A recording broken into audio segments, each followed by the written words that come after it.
प्रदेश सरकार द्वारा एमबीबीएस छात्रों के लिए लागू की गई बॉन्ड पॉलिसी के विरोध में इंडियन मेडिकल एसोसिएशन से जुड़े डॉक्टरों ने सोमवार को अपने अस्पतालों में ओपीडी बंद रखकर विरोध जताया। आईएमए डॉक्टर्स ने शहर के सेक्टर 14 स्थित हुड्डा पार्क में इकट्ठा होकर बैठक की और आगे की रणनीति पर विचार विमर्श किया। उधर निजी अस्पतालों की ओपीडी बंद होने के चलते मरीजों को परेशानी झेलनी पड़ी। निजी डॉक्टर्स ने कहा कि वे सुबह 8 से रात 8 बजे तक ओपीडी बंद रखेंगे। इस दौरान अगर कोई इमरजेंसी आ जाती है तो वे उसको देखेंगे, सामान्य मरीजों की जांच नहीं करेंगे। इंडियन मेडिकल एसोसिएशन के प्रधान डॉक्टर परमजीत दहिया ने बताया कि सरकार एमबीबीएस छात्रों को लेकर जो बॉन्ड पॉलिसी लेकर आई है वो तर्क संगत नहीं है। इस निर्णय से योग्य और गरीब छात्रों के डॉक्टर बनने का सपना पूरा नहीं हो पाएगा। उन्होंने कहा कि यदि सरकार अपना फैसला वापस नहीं लेती तो आने वाले समय में हम सरकारी अस्पताल में तैनात डॉक्टर्स को अपनी एसोसिएशन में शामिल कर हड़ताल को लगातार जारी रखेंगे। आईएमए के पूर्व अध्यक्ष डॉक्टर एसके शर्मा ने बताया कि बॉन्ड पॉलिसी सरकार द्वारा मेडिकल छात्रों पर एक अमानवीय कार्य थोपा गया है। उन्हीं मेडिकल विद्यार्थियों के समर्थन में राष्ट्रीय एवं राज्य आईएमए पूरे प्रदेश में हड़ताल कर रही है। उन्होंने कहा कि एक ओर तो सरकार 40 लाख का पॉलिसी बॉन्ड भरवा रही है, दूसरी ओर सरकार द्वारा नौकरी की कोई गारंटी नहीं दी जा रही। उन्होंने कहा कि फिर कोई भी विद्यार्थी किस तरह से ये रकम वापस बैंक को चुकाएंगे। एजेंडा ये है कि गवर्नमेंट ने जो 40 लाख का बॉन्ड भरवाया है स्टूडेंट से कि कोई भी जब हरियाणा में किसी भी मेडिकल कॉलेज में एडमिशन लेगा तो उसे 40 लाख का बॉन्ड भरना पड़ेगा और वो बैंक के साथ उसका बॉन्ड है। यदि वो वहाँ से एमबीबीएस की डिग्री ही वो तब देंगे जब इंसान या तो 7 साल की सर्विस करेगा या उसे 40 लाख रुपए बैंक को देने पड़ेंगे।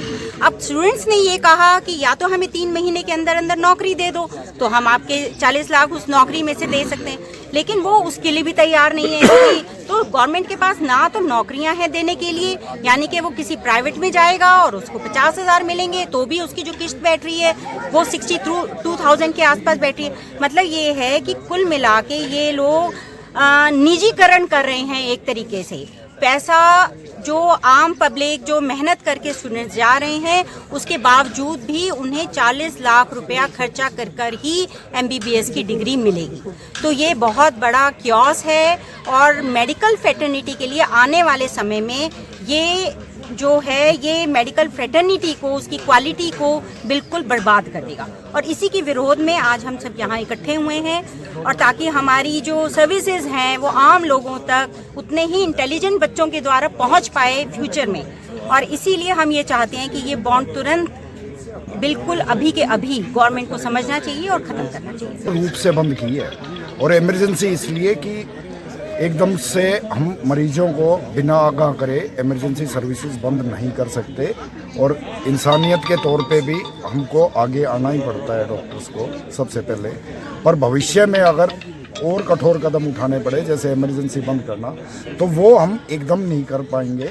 वो मरीजों को और स्वास्थ्य विभाग को सूचित करके ही इमरजेंसी सर्विसेज बंद की। आप 220 के करीब हमारे मेंबर है, जो करीब 30 से 40 मेंबर यहाँ उपस्थित है और बाकी जैसे गन्नौर है, खरखोदा है, गवाना है, वो भी इतना जल्दी इन मांगों पे, स्टूडेंट्स की मांगों पे विचार करे उतना ही बढ़िया है। उतना ही जल्दी नया सेशन शुरू हो जाएगा, नए बच्चे आ जाएंगे और क्वालिटी जो बच्चों ने मेहनत करके नीट का एग्ज़ाम क्लियर करके रैंक लगाया है वो हमारे रोहतक मेडिकल कॉलेज जो इंडिया के टॉप 20 कॉलेजेस में आता है वहाँ पर एडमिशन मिल जाएगा। आगे भूख हड़ताल भी की जा सकती है और सबसे कठोर कदम तो ये होगा शायद हम सरकारी डॉक्टरों को भी इन्वॉल्व कर लें अपनी हड़ताल। प्रधान सोनीपत आईएमए और शर्मा आई हॉस्पिटल में काम करता हूँ। आज का मुद्दा जो है सभी को वैसे पता है कि सरकार की जो एक अमानवीय बॉन्ड पॉलिसी हमारे बच्चों मेडिकल कॉलेज के पढ़ रहे छात्रों पर लागू की गई है, उसके विरोध में पूरी आईएमए, नेशनल आईएमए के साथ साथ हरियाणा आईएमए भी उन छात्रों के सपोर्ट में बॉन्ड पॉलिसी को ख़त्म करने के समर्थन में हम लोग हड़ताल कर रहे हैं। आज हमारा जो है पूरे दिन का ओपीडी बंद का कार्यक्रम है और हम लोग जो है इस बात को आगे भी बढ़ा सकते हैं अगर सरकार अपनी कुछ मानवीय मूल्य नहीं दिखाया तो। अगर आपका बच्चा, मान लीजिए आपका बच्चा मेडिकल कॉलेज में एडमिशन लिया, सरकार बोले 40 लाख का बॉन्ड दो, आप देंगे जी? आपकी क्या इतनी इनकम है? क्या आपके बच्चे जब मेडिकल में जाएंगे कॉलेज में, क्या 40 लाख देने की स्थिति में हैं आप लोग? सरकार कहती है कि हम बॉन्ड देंगे और अब सरकारी नौकरी करके आप लोग चुका दो 7 साल में। भाई जब बच्चों ने कहा कि आप 3 महीने के अंदर नौकरी दे दो, सरकार चुप्पी मार गई। कहाँ से देंगे नौकरी? आप नौकरी भी नहीं देंगे, पैसे भी ले लेंगे और कहेंगे कि नहीं आप चुपचाप बैठे रहो, घर में बैठे रहो। उस 40 लाख की किस्त कहाँ से भरेंगे? Bureau report. सीएम खट्टर बन गए हिटलर, नवीन जय हिंद। खेल कोटा जय हिंद ने सीएम को दिखाया छोटा। शनिवार 3 दिसंबर को बीजेपी राज्य कार्यालय के बाहर होगा इनामी दंगल। मौजूदा भाजपा सरकार, खेल मंत्री और मुख्यमंत्री ने लाखों बेरोजगारों और खिलाड़ियों के साथ बहुत बड़ा धोखा किया है। सरकार द्वारा जारी एक नोटिफिकेशन के मुताबिक खिलाड़ियों का 3% कोटा ग्रुप सी की भर्ती के लिए केवल गृह विभाग, खेल और युवा मामले विभाग, स्कूल शिक्षा विभाग और प्रारंभिक शिक्षा विभाग में लागू रहेगा। ये कहना है आम आदमी पार्टी के पूर्व प्रदेश अध्यक्ष नवीन जय हिंद का। नवीन जय हिंद सोनीपत के एटलस रोड स्थित एक निजी रेस्तरां में पत्रकारों से मुखातिब हो रहे थे। नवीन जय हिंद ने मुख्यमंत्री को छोटा दिखाते हुए चेतावनी दी कि सरकार मेहनती खिलाड़ियों का कोटा वापस करे। जय हिंद ने सरकार और नेताओं को ललकारते हुए कहा कि दम हो तो वो खुद सीईटी क्वालिफाई करके दिखाएं। जय हिंद ने सरकार को अपनी गलती को सुधारने का मौका देते हुए कहा कि यदि 3 दिसंबर तक सरकार इस फैसले पर अमल नहीं करती तो 3 दिसंबर को रोहतक स्थित मानसरोवर पार्क में सुबह 11 बजे पूरे हरियाणा के खिलाड़ियों के साथ इकट्ठा होंगे और रोहतक स्थित बीजेपी राज्य कार्यालय के बाहर इनामी दंगल करेंगे। नवीन जय हिंद ने कहा कि सोनीपत को खिलाड़ियों का गढ़ माना जाता है और जिनके सीईटी क्वालिफाई नहीं किए गए उन विद्यार्थियों और खिलाड़ियों से भी मौका मिलना चाहिए। जय हिंद ने मुख्यमंत्री मनोहर लाल खट्टर को हिटलर बताते हुए कहा कि मुख्यमंत्री मनोहर लाल प्रदेश के 11 लाख बेरोजगार युवाओं के साथ हिटलर जैसा रवैया अपना रहे हैं। साथ ही जय हिंद ने मुख्यमंत्री को हिदायत देते हुए कहा कि मर्द अपनी जुबान का पक्का होता है, सिर्फ मूछ रखने से कोई मर्द नहीं बनता। जय हिंद ने सबूत दिखाते हुए बताया कि मुख्यमंत्री मनोहर लाल खट्टर, खेल मंत्री संदीप सिंह और आईपीएस पंकज कितने झूठे हैं जिन्होंने अपने सोशल मीडिया के माध्यम से सरकार का गुणगान करते हुए खिलाड़ियों को छला है। पहले तो इन्होंने खिलाड़ियों का 3% कोटा बहाल करने का प्रचार किया, जिसकी इन्होंने प्रदेश भर के अखबारों में भी खबर निकलवाई और फिर खिलाड़ियों के साथ छल करते हुए कोटे को 80 विभागों की जगह केवल 3 विभागों तक सीमित कर दिया। जय हिंद ने मांग उठाई है कि हरियाणा खेल मंत्री संदीप सिंह को तो इस्तीफा दे देना चाहिए क्योंकि खुद एक खिलाड़ी होते हुए वो खिलाड़ियों को भी न्याय नहीं दिला पा रहे। 2 मुद्दे और दोनों मुद्दे एक दूसरे से जुड़े हुए हैं और सबसे बड़ी बात यह है कि दोनों मुद्दे हरियाणा के लाखों बेरोजगार नौजवानों को सीधा नुकसान कर रहे हैं। आप लोगों को ज्ञात होगा, जानकारी होगी कि पिछले 6 महीने पहले हरियाणा सरकार ने खेल कोटा खत्म कर दिया था, 3% जो खेल कोटा था। और उसके बाद हमने ये सोटा उठाया था, आंदोलन किया, तो सरकार ने वापस ले लिया था खेल कोटा कि भाई ठीक है 3% कोटा हमने नुगानू दे दिया। लेकिन सरकार ने क्या करे, की गुस्ताखी करी, बदमाशी करी है सरकार द्वारा। अब क्या करे, वो खेल कोटा जो है ग्रुप सी में से जो सीईटी है, थोड़े दिन पहले सीईटी हुआ, आप लोगों को पता है सीईटी के अंदर ऑप्शन भरवाया गया उसमें। और अब सरकार ये कह रही है ग्रुप सी में सिर्फ हम 3 डिपार्टमेंट, एजुकेशन, पुलिस और खेल विभाग 3 में ही देंगे। सरकार कह रही है सीईटी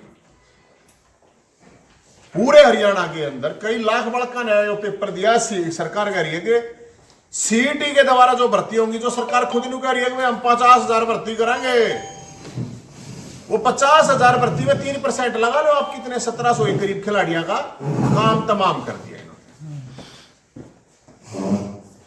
सीईटी के लिए आप लोगों को पता है लाखों बालक है। पहले कहा गया मुख्यमंत्री द्वारा कि क्वालिफाई है, 50 नंबर जनरल वाले और कैटेगरी के हैं उनके 40 और 45 नंबर। तो जब क्वालिफाई कराया गया था तो अब सरकार कह रही है कि हम तो सिर्फ 4 गुना लेंगे वैकेंसी के अगेंस्ट। अगर मान लो 1000 वैकेंसी है, 5 लाख बालक सीईटी क्वालिफाई करते हैं, अरे 1000 वैकेंसी है तो ये क्या करे, 1000 प्लस गुना 4 कर दो, 4000 बालका, तो मतलब 4,96,000 बालका का सीईटी कूड़े में गया। यो कौन सा मतलब है भाई?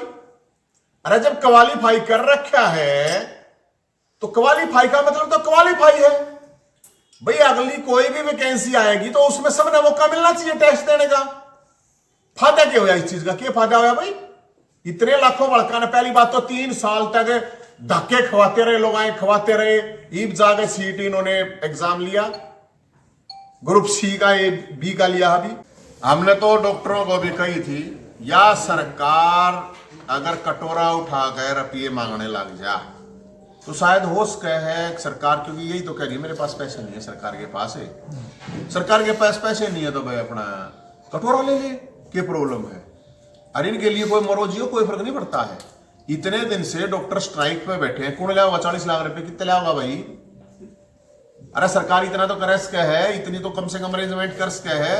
अगर लोगों के स्वास्थ्य का मामला है सीधा तो सरकार मुख्यमंत्री खुद रुका है, अगर हमारे पास पैसे नहीं है भाई, अरे नहीं है तो पैसे कटोरा उठा लो। अरे भाई ये कोटे था यो सीटी वाला था, यो सोटा हमने ठा रखा है। ये सोटा जो है ना, यो सोटा पिछली बार भी कोटा इससे आया था और इब भी यो सोटा ठा रखा है। मैं तो सारे तक हूं, कोई हो, चाहे डॉक्टर हो, चाहे खिलाड़ी हो, चाहे कोई भी हो, नौजवान जितने भी हैं, जब तक सड़क पर नहीं उतरोगे, लड़ाई मजबूती तो नहीं लड़ोगे, कोई फायदा नहीं है। सरकार तुमने कभी जान मारने चक्कर में आधे तो सुसाइड कर जाएंगे, आधे सुसाइड ना करेंगे मर जाएंगे। 2 डिमांड है, सीईटी क्वालिफाई करो मुख्यमंत्री साहब, सुन लिया इस बात ने। और हम ये क्वालिफाई इसलिए कह रहे हैं, ये कह रहे हैं हम तो 4 गुना बढ़ाओगे। इस सरकार का मुख्यमंत्री समेत कोई भी मंत्री, शिक्षा मंत्री तो खैर 10वीं फेल हो तो क्वालिफाई नहीं कर रही, मैं बैठे नहीं सकता पेपर में, कोई भी क्वालिफाई कर दो मान जाएंगे भाई हम। सीईटी का पेपर नकल करके कुंजी खुलासा लेकर कर दो, और बताओ नकल मार के कर दो क्वालिफाई। अरे क्यों बालका की ऐसी तैसी करने लग रहे हो? हरियाणा के अंदर 11 लाख बालका ने सीईटी का फार्म भरा। मुख्यमंत्री जब हम यह बात रुक के मार के कहते हैं ना इतने लाख बालक बेरोजगार हैं, मुख्यमंत्री साहब कह रहे हैं नहीं 2-3 लाख हैं, 5 लाख तो वैकेंसी है हरियाणा के अंदर खाली। 5 लाख वैकेंसी थोड़ी ना होती हैं, 1.5 लाख तो ठेके पे ला रखे हैं वे बेचारे, उनका शोषण कर रखा। अरे जितनी वैकेंसी खाली है उन्हें तो भर दो कम से कम है। एक ली एजुकेशन डिपार्टमेंट में 50,000 वैकेंसी खाली है, एक ली 25,000 वैकेंसी हरियाणा पुलिस में खाली है, हेल्थ डिपार्टमेंट में 20,000 वैकेंसी खाली पड़ी। ये तो मोटे मोटे डिपार्टमेंट बता रहा हूं ना आपको। तो इसको लेके शनिवार को जितने भी खिलाड़ी हैं, जितने भी सीईटी वाले हैं, शनिवार में रोहतक बीजेपी का राज्य कार्यालय के बाहर दंगल करवाओगे भाई साहब। और जितने भी खिलाड़ी हैं, जितने एकेडमी वाले हैं, जितने कोच हैं, कोचिंग सेंटर हैं, सब तेन कूद के करोगे भाई। थारे कोचिंग भी बंद होने, सेंटर जब नौकरियां ना मिल रही तो थारे ये खाड़े अकेडमी भी बंद हो जाएगी। जब बड़का नौकरियां नहीं मिल रही, खिलाड़ियों ने नौकरियां नहीं मिल रही, ये फायदा है। तो 11 बजे मानसरोवर पार्क में इकट्ठे हो गए। शनिवार 3 दिसंबर ने बीजेपी का राज्य कार्यालय है उसका घेराव करेंगे, रोडे दंगल करवाएंगे। और ये इसलिए जरूरी है, हम सबको इसलिए कह रहे हैं ये बात। सोनीपत है, सोनीपत खिलाड़ियों का गढ़ है, और हम तो पूरे हरियाणा के खिलाड़ी और पूरे हरियाणा के जो सीईटी के लिए बालक अप्लाई कर रहे हैं उनको सबको ये कह रहे हैं उस दिन रोहतक पहुंचो, और नहीं तो अगर जा करता नहीं लगड़े तमने या सरकार परमानेंट घर बैठाओगी या तो सड़क पर आ जाइयो और ना तो परमानेंट सड़क पर रखेगी, ये बता रहा हूं। श्याम वशिष्ठ की रिपोर्ट।